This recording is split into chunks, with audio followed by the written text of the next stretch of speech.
Kementerian Perhubungan merilis hasil survei terkait potensi pergerakan masyarakat selama Lebaran 2024. Dan survei itu dilakukan Badan Kebijakan Transportasi bekerjasama dengan Badan Pusat Statistik serta Kementerian Komunikasi dan Informasi. Hasil survei menunjukkan pergerakan masyarakat selama libur Lebaran 2024 diperkirakan akan mencapai 193,6 juta orang atau sekitar 71,7% dari jumlah penduduk Indonesia. Angka ini menunjukkan peningkatan yang signifikan jika dibandingkan dengan tahun-tahun sebelumnya, di mana pada 2022 jumlah pemudik mencapai 85 juta orang, sementara tahun 2023 jumlah pemudik mencapai 123,8 juta orang.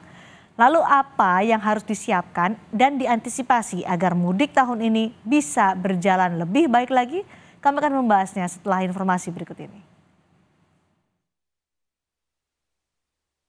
Kementerian Perhubungan memprediksi ada potensi lonjakan pemudik Lebaran 2024.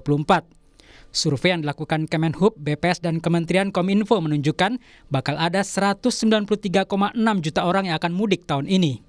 Pergerakan masyarakat secara nasional berpotensi mencapai 71,7% dari jumlah penduduk Indonesia, atau sebanyak 193,6 juta orang, kata Menteri Perhubungan Budi Karya Sumadi dalam keterangan tertulisnya. Angka ini meningkat dibanding jumlah pemudik di 2 tahun sebelumnya. Pada 2022, jumlah pemudik mencapai 85 juta orang setelah pemerintah membolehkan masyarakat mudik pasca COVID-19. Sementara 2023, jumlah pemudik naik menjadi 123,8 juta orang. Kementerian Perhubungan juga melakukan survei terkait minat masyarakat terhadap pemilihan penggunaan angkutan untuk mudik Lebaran. Pilihan paling banyak adalah kereta api sebesar 39,32 juta orang. Setelah kereta api, masyarakat memilih moda transportasi bus untuk mudik. Diprediksi jumlahnya mencapai 37,51 juta orang. Pilihan ketiga adalah menggunakan mobil pribadi, yang jumlahnya diprediksi mencapai 35,42 juta orang. Sepeda motor juga masih jadi pilihan untuk mudik. Hasil survei Kementerian Perhubungan menunjukkan bakal ada 31,12 juta orang yang diprediksi mudik dengan sepeda motor. Untuk membantu warga yang ingin mudik, 84 BUMN menggelar mudik gratis untuk lebih dari 80.000 pemudik. Pendaftaran sudah dibuka sejak 4 Maret lalu. Mudik kali ini terbagi dalam 3 moda transportasi, yaitu 1.200 lebih unit bus, 60 unit kereta api, dan 15 unit kapal laut, dengan tujuan lebih dari 200 kota yang tersebar di seluruh wilayah Indonesia.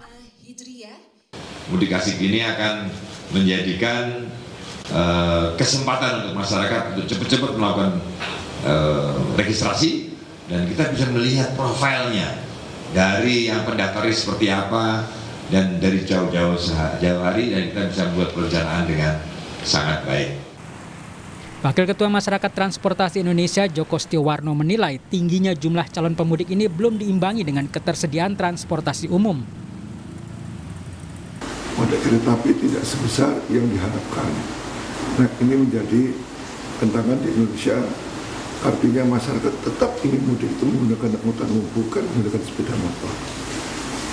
Namun kenyataan di lapangan nantinya mudik menggunakan motor jauh lebih banyak ketimbang moda lainnya. Dan pemerintah akan berusaha melakukan adanya mudik gratis untuk mengalihkan pengguna motor agar beralih menggunakan angkutan umum.